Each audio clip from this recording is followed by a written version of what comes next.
Assalamualaikum warahmatullahi wabarakatuh. Perkenalkan, kami dari kelompok 1 beranggotakan saya selaku pembicara pertama, yaitu Yogi Syaputra Al-Idrus dengan NIM 202010110311568 dengan rekan saya yaitu Haikal Firmansyah dan Firman Agung. Di sini saya selaku pembicara pertama akan mengimplementasikan materi mengenai tentang penitipan barang itu sendiri. Penitipan barang dalam bahasa Belanda yaitu bergenefming yang dimana diatur dalam pasal 1694. Dalam hal ini, kalau kita cek definisi dari penitipan barang itu sendiri tidak didefinisikan dimanapun, tetapi di dalam Kitab Undang-Undang Hukum Perdata mengemukakan bahwasannya penitipan barang merupakan suatu kondisi di mana barang tersebut dijaga oleh pemberi dari barang tersebut sampai barang tersebut dipulangkan atau diberikan dengan bentuk yang semula. Hal tersebut kalau kita berbicara mengenai tentang penggolongan dari penitipan barang yaitu terbagi menjadi 2 kategori. Yang pertama adalah penitipan barang yang secara murni dan yang kedua yang bernama sekretarisme. Dan yang pertama itu mengenai tentang penitipan barang yang murni. Hal ini terjadi karena tidak ada kesepakatan antara satu orang dengan orang lainnya. Dan yang kedua mengenai tentang sekretarisme, yang dimana adanya kesepakatan antara satu orang dengan 2 orang lainnya yang dimana diputuskan oleh putusan hakim. Dalam hal ini penitipan barang tersebut dimunculkan antara satu orang dengan 2 orang lainnya yang mana menimbulkan hak dan kewajiban antara para pihak tersebut, yang dimana hal ini disebut dengan kontrak atau persetujuan, dimana kalau tidak ada persetujuan atau kesepakatan yang terjadi maka tidak ada yang namanya penitipan barang itu sendiri. Ingat, penitipan barang diatur dalam pasal 1694. Hal inilah dikemukakan oleh para tokoh atau para doktrin yang dimana seperti Agra. Menurut Agra, pendapat para pakar hukum Belanda mengatakan bahwasannya penitipan barang merupakan segala sesuatu yang berhubungan dengan kesepakatan ataupun kontrak, yang dimana kesepakatan itu terjadi antara satu orang dengan orang lainnya, dan hal tersebut barang itu dipulangkan sampai barang itu berwujud dan baik-baik saja. Itulah definisi ataupun substansi dari penitipan barang itu sendiri, yang dimana substansi tersebut akan dikemukakan oleh secara ekstensif oleh rekan saya yaitu Firman dan Haikal.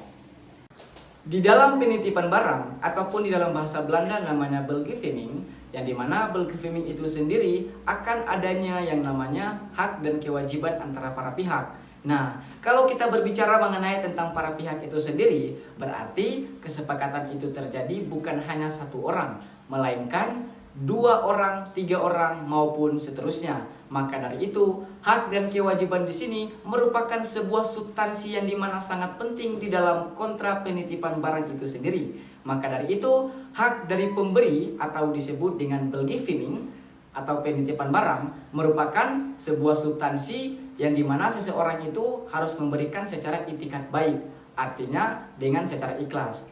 Nah, kategori yang sangat penting lagi di dalam penitipan barang yaitu seorang penerima, di mana kewajiban-kewajiban dari si penerima itu dia harus menjaga barang tersebut sampai barang tersebut dipulangkan kepada pengirim barang tersebut, yaitu secara utuh maupun secara tidak ada dengan ketentuan-ketentuan yang rusak di dalam barang tersebut. Jika kalau barang tersebut rusak ataupun mengalami benturan yang berkaitan dengan hal itu, maka barang tersebut akan diganti rugi terhadap penerima dari barang tersebut. Kenapa demikian? Karena hal tersebut sudah di luar dari dilakukan oleh seseorang yang bernama penerima atau dalam bahasa Belanda namanya belgening. Nah, dalam hal itu, hak dan kewajiban merupakan sebuah substansi yang sangat penting di dalam penitipan barang.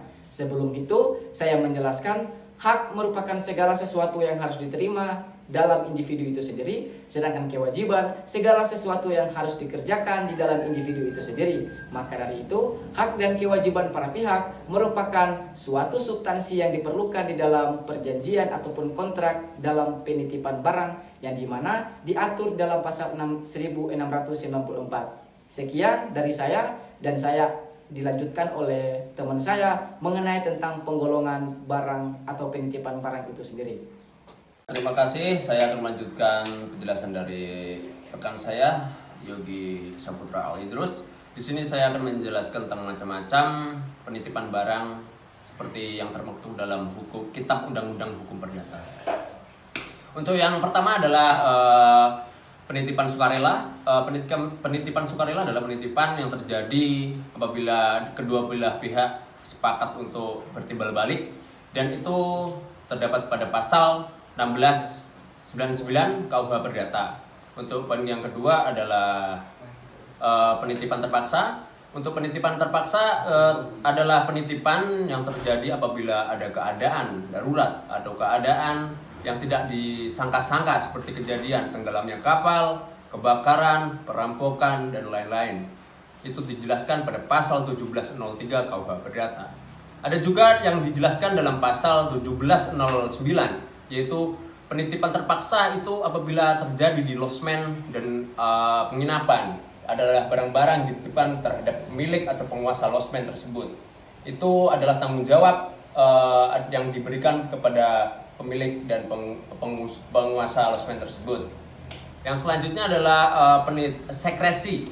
Sekresi adalah apabila ada kedua belah pihak yang berselisih dan barang tersebut dititipkan atau dilimpahkan kepada pihak ketiga, yang itu adalah orang yang akan menyerahkan barang tersebut atau menyerahkan barang tersebut kepada pemilik yang sah atau yang sudah diselesaikan hak penitipan tersebut.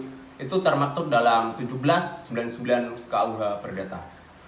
Ini saja penjelasan untuk macam-macam dari penitipan barang. Yang selanjutnya, materi selanjutnya akan disampaikan oleh teman saya Firman Agung. Saya di sini akan melanjutkan penjelasan dari Mas Yogi Saputra Al-Idrus yang tadi beliau menjelaskan tentang definisi penitipan sebuah barang, lalu meneruskan juga dari Mas Haikal Firman Syah yang tadi kelupaan untuk menyebutkan NIM, yaitu 2020 10 11 0311 544 yang menyebutkan tentang penggolongan penitipan barang. Lalu saya sendiri Firman Agung Fajar Gagawiarja NIM 2020 10 11 0311 577 yang akan menjelaskan asas-asas yang ada di penitipan barang. Nah, sebelum kita masuk ke dalam asas-asas tersebut, kita akan membahas apa sih asas tersebut. Asas itu adalah dasar untuk mengikat suatu perjanjian atau yang biasa kita sebut dengan kontrak. Nah, asas ini dalam penitipan barang ada 4 hal. Ada 4. Yang pertama yaitu asas kebebasan berkontrak, yaitu asas yang mengatur tentang bebas siapa saja bisa melakukan perjanjian, siapa saja bisa membuat perjanjian, isi perjanjian, persyaratan perjanjian, yaitu bebas. Nah, yang kedua yaitu asas konsensualisme. Asas konsensualisme itu diatur dalam pasal 1320 ayat 1 KUH Perdata buku BW. Nah, dalam asas ini berinti tentang perjanjian tidak hanya secara formal saja, tetapi kesepakatan antara kedua belah pihak itu sudah merupakan syarat sah sebagai perjanjian. Nah, lalu apa sih kesepakatan itu? Kesepakatan itu adalah penyesuaian antara kehendak dan pernyataan dari kedua belah pihak. Nah, yang ketiga yaitu asas kekuatan mengikat perjanjian. Asas ini diatur dalam pasal 1338 ayat 1 dan ayat 2 KUH Perdata Hukum BW. Nah, asas seperti yang disebutkan dalam pasal 1338 ayat 1 menegaskan bahwa suatu perjanjian yang sah itu adalah sebagai undang-undang untuk para pembentuknya. Nah, dalam asas ini mengikat untuk semua orang yang ada dalam perjanjian itu untuk melaksanakan persyaratan atau ketentuan-ketentuan seperti membayar hutang dengan tepat waktu, lalu mengembalikan barang dengan tepat waktu, dan membayar denda ketika melewatinya. Nah, hal ini bisa menimbulkan wan prestasi. Wan prestasi itu apa? Yaitu pelanggaran yang dilakukan oleh salah satu pihak dalam perjanjian tersebut. Nah, yang keempat itu adalah asas itikat baik. Asas itikat baik ini ada 2 pengertian, dari subjektif dan objektif. Yang subjektif itu pertama itu tentang kejujuran orang saat melakukan perjanjian tersebut, dalam pernyataannya, dalam membuat perjanjian tersebut. Kejujurannya adalah arti subjektif dari itikat baik ini. Lalu objektif, yaitu cara dia melaksanakannya, lalu dia menepati apa yang ia lakukan, itu adalah arti objektif dari itikat baik. yaitu asas yang keempat. Terima kasih. Nah, itu dia teman-teman. Tadi di mana teman-teman saya, kita selaku kelompok 1 yang sudah mengimplementasikan materi mengenai tentang penitipan barang atau perjanjian penitipan barang itu sendiri. Yang dimana kalau saya berkesimpulan pada hari ini, yaitu perjanjian penitipan barang merupakan perjanjian bernama. Yang dimana apakah yang dimaksud dengan perjanjian bernama? Perjanjian bernama merupakan suatu perjanjian yang diatur dalam kitab undang-undang hukum perdata. Mengapa demikian? Karena perjanjian itu semuanya aturan-aturan atau pasal-pasal itu disebutkan di dalam kitab undang-undang hukum perdata.